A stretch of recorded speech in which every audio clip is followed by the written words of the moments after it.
Deixa eu falar. Pode falar, general. Pode falar. Então cala a boca.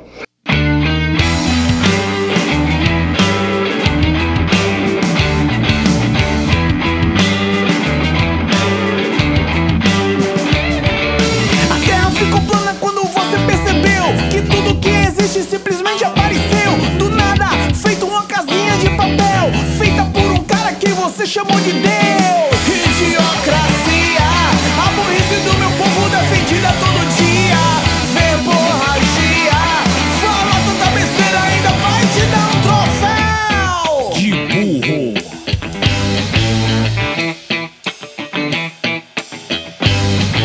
Então tudo bem, se você quer falar, a boca que tu usa também serve pra cagar. Liberdade de expressão é um direito assegurado. Alguns com as palavras iluminam, já outros até sanar.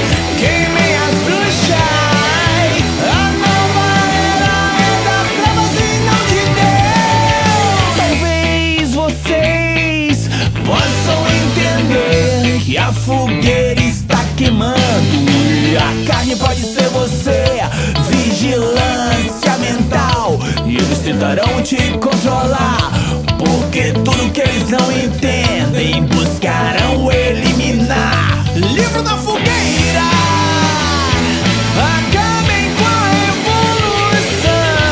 Fogo nas trincheiras, acabem com a revolução. Idiocracia, a burrice do meu povo defendida todo dia.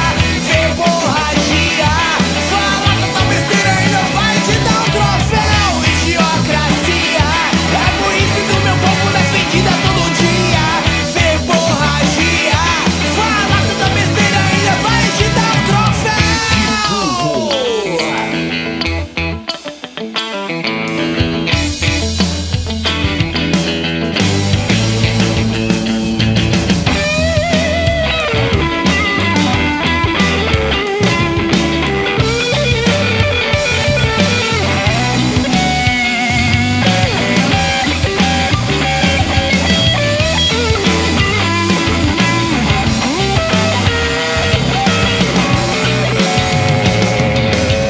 Idiocracia, a burrice do meu povo defendida todo dia.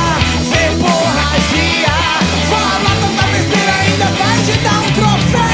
Idiocracia, a burrice do meu povo defendida todo dia. Verborragia, fala tanta besteira, ainda vai te dar um troféu.